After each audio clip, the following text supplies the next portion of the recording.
starting with a complex of block power cleans plus a hang power clean. Not even getting the OVR out today for these. I don't even care. Just want to move it confidently, move it well, trying to keep the fatigue low. So update on my living situation. I am moving, but I'm not moving to that house that I said we were looking at like a month ago. We didn't get that house, but we wanted to move because we wanted to get a house that had a big enough garage that we can park in here. So I am moving. Been dealing with a lot of stress with that, with the underwriting, the appraisal, the inspection, the home inspection, all that kind of stuff, getting money for the down payment, dealing with the banks, dealing with selling our house, getting a buyer, a lot of stuff with moving. So stress is just high, like life stress is high. Semester started a couple weeks ago. I think I'm in week 2 or 3 now. I can't even remember. So just like life stress is high, football coaching, schedule is jam-packed, waking up early to train clients. So I'm not even gonna worry about the OVR stuff today. I just wanna move the bar well and confidently, especially with the cleans, trying to keep the stress from training a little bit lower than it has been. So that's the plan. So block power cleans plus a hang power clean. Pin squats with accommodating resistance, dynamic isometric squats, and some deadlifts. Just gonna move the bar well. I'll answer some questions in between sets. I'm not gonna give like long, elaborate answers today. I just wanna do like kind of rapid fire answers to questions that I see in the comments. So that's the plan. Hope you guys enjoy the video.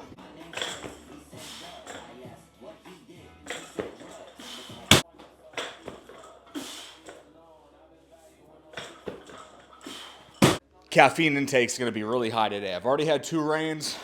I'm going to have a third right now. Okay, 285 on the bar for this next set. Before I forget, guys, Barbell Apparel has a September sale going on right now for the month of September. Any orders of $99 get you a free hoodie. Take advantage of it. Use it for Christmas shopping so you have something in the back pocket when you forget in the middle of December. That's what I'm doing. Full disclosure, they do send me some free stuff being sponsored by them, but I don't just like get to pick what I want when I want. So I actually do buy their stuff too. And I actually just put an order in for some items last night, actually getting that free hoodie. So I'm going to use that for a Christmas gift for my brother, actually. So yeah, just full disclosure on that. So take advantage of that September sale, because I know you guys, just like me, you're going to forget about someone Christmas shopping. Get something now so that you don't have to like scramble mid-December.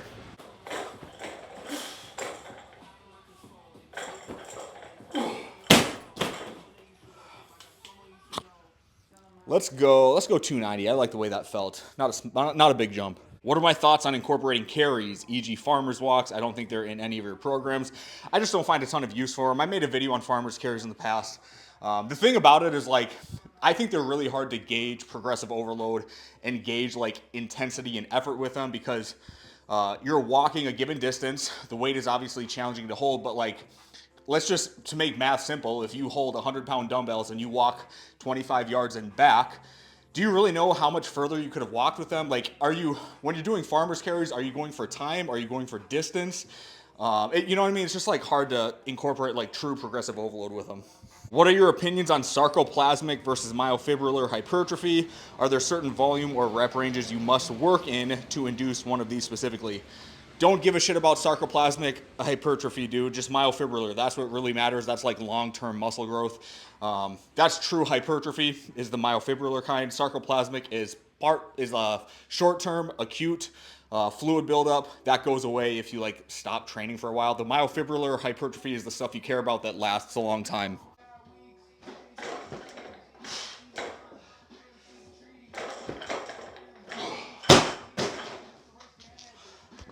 Let's go 295.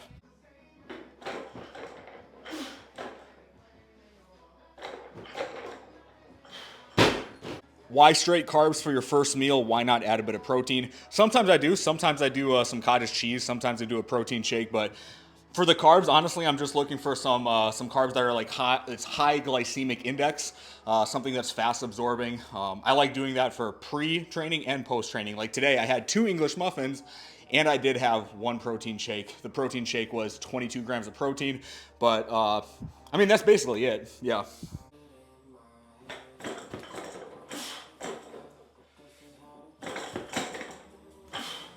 Back to that last question about the carbs. Basically, the carb sources that I prefer, and this is both pre-training and post-training, high glycemic index, so it's going to be like raspberries, it's going to be fruit, raspberries, blackberries, grapes, strawberries are kind of my go-to, English muffin, honey, and then I don't really do baked potatoes, any sort of potato before, but I do like potatoes for post-training, so that could be just like a baked potato, and I'll just eat that like an apple. Sometimes I'll just stick it in the oven while I'm training.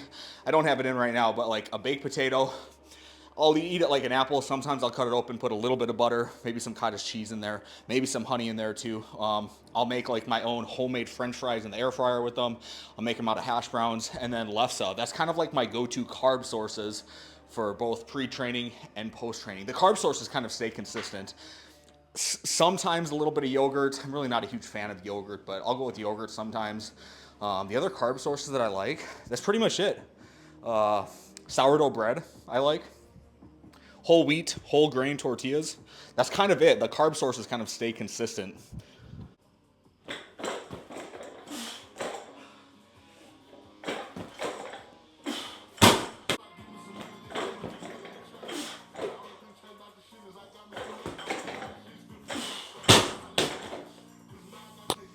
Decent reps. All right, moving on to the pin squats with accommodating resistance. I got the 100-pound plates on. I set this up between sets. Yeah, let's get it.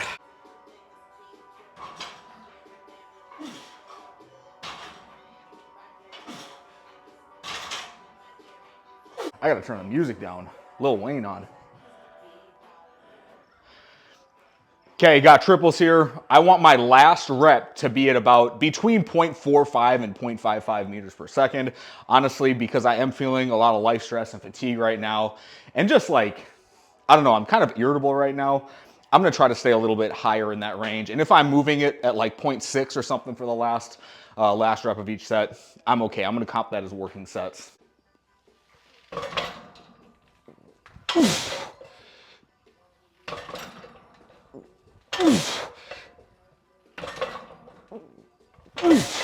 What strength training split would you do to fit in a sport-specific training schedule with training Monday, Tuesday, Wednesday, and game in the weekend? I would change the way you're training. So if game on the weekend, I'm just gonna assume Saturday. Check out my my ebook, Season Strength. I just put that back up on my website. It's gonna give you like a full kind of principled approach to training in season, depending on when your competitions and games are throughout the week. But if I'm assuming you're training 1 day a week, or sorry, your games are 1 day a week and you say it's a weekend, I'm just gonna call it a Saturday. What I would do is I would probably do some, I'm gonna call it power work on Sunday, accelerations, some jumps, maybe some like Olympic lifts, but it's gotta be powers for the Olympic lifts, and then some upper body training. Your hard, heavy, intense strength training day for your lower bodies probably should be Tuesday. That puts you 4 days out from Saturday. Good time to do your heavy, high intensity lower body strength training. I would sprint again Thursday and or Friday, kind of to potentiate you 24 to 48 hours before your game. Sorry, I don't want to make this a really long answer. Train hard lower body wise Tuesday. Train high intensity, low volume Thursday, Friday. Upper body work Monday, Wednesday. That's how I would do it. But check out Season Strength if you want like a more elaborate breakdown of how I would train during season.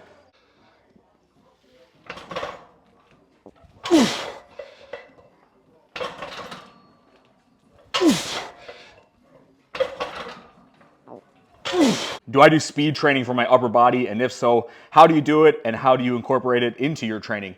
I don't do speed work for the upper body. I've talked about this before. I have several YouTube videos on it about like, I think I titled it like better upper body power or better upper body speed training, something like that. But basically, all of the power you're going to produce into an external body of mass is going to come from ground reaction forces through the legs, up the kinetic chain, through your upper limbs, into that external body of mass. Our upper limbs are just an extension of it. So I really don't find a ton of value in doing like speed work for the upper body like you're taking away the lower body, like speed bench presses, things like that. You're probably better off getting better, quote, speed work doing push presses, Olympic lifts, things like that.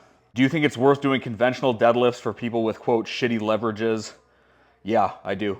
Have you been able to gain most of your size with heavy lifts of 3 to 4 reps per set, or do you dedicate blocks of or do you dedicate blocks of your training to more hypertrophic focus? Haas 2.0 that I did last winter, that was like a true hypertrophy type programming. So check that out. But yeah, most of my training's been like athletic development training. So most of my training is 3 to 4 exercises per day. Heavy emphasis on Olympic lifts, heavy emphasis on just like basic barbell work. Yeah.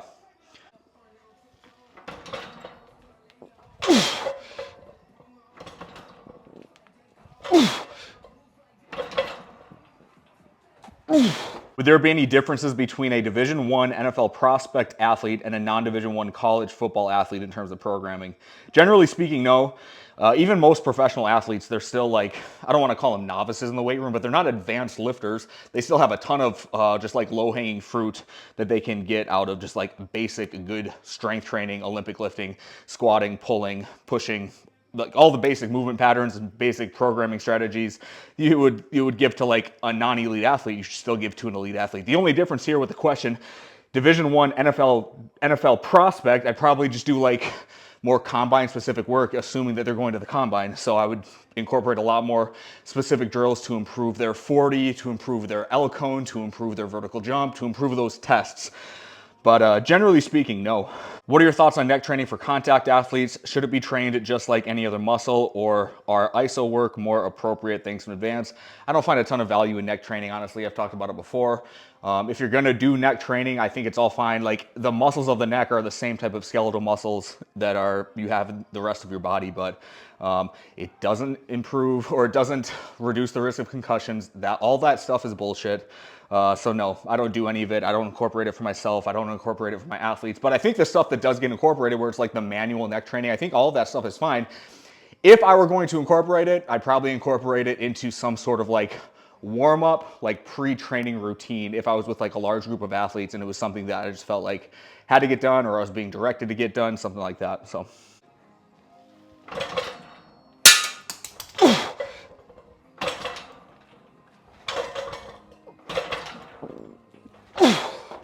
Okay, dynamic overcoming isometrics. I got on 585 right now. I'm at a little bit higher than I have been depth-wise from the past few weeks. So that's why I'm a little bit heavier.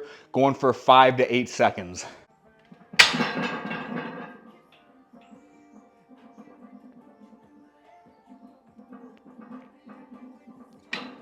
I'm gonna go up to 600.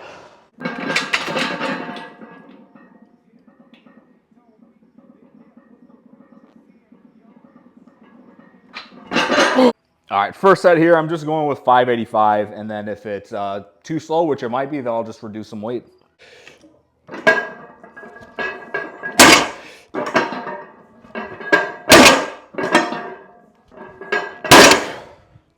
Not too slow, 0.45 on that last rep.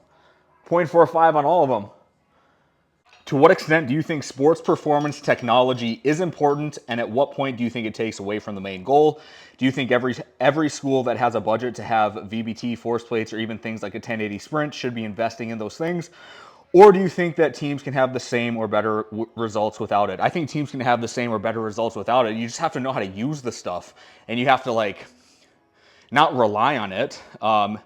You use it as feedback, collect the data, understand the context of the data, and then use it accordingly. I did see a clip of Joe Ken on Twitter the other day, which I think was just like such a cope. He totally misses the mark. He said something about like, all of the coaches that have all the bells and whistles, that just means that they can't coach. I'll put the clip on here so I don't like misquote him, but I was just like, I'll tell you right now, the coaches who have the most bells and whistles cannot coach. They're utilizing bells and whistles to enhance something that they do not have innately or internally. And that's the true knowledge and ability to design a program based on base fundamentals. It's just like such a cope. I think it's kind of the opposite. If you have all the bells and whistles, if you have the technology, you know how to use it, that makes you a better coach than the coach that's like, oh, I'm too old school for it. I don't need it. Because the people who avoid it are the people that don't have any interest in learning it. That's my take. So, I don't know. I just think that's like a really brain dead kind of cope take. That's my opinion. I'll grant his point that there are people who probably rely on it and they use it as their coaching instead of actually like coaching the movement, using a coach's eye, assessing like a movement analysis, and actually knowing how to coach. Yeah, I'm sure there are people that do that, but at the same time, it's like if you're going to act like all this technology doesn't progress the industry in any way, then you're totally missing the mark. And it's just like a brain dead kind of like get off my lawn kind of take.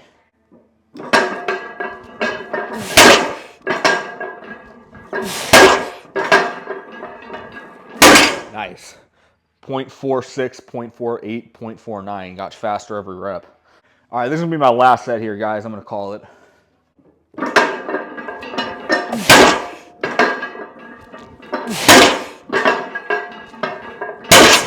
Hell yeah. Let's take a look, show you guys that set. Here in this column, 0.49, 0.48, 0.51 for all those reps. Good way to end it. So appreciate you guys watching. See you next video.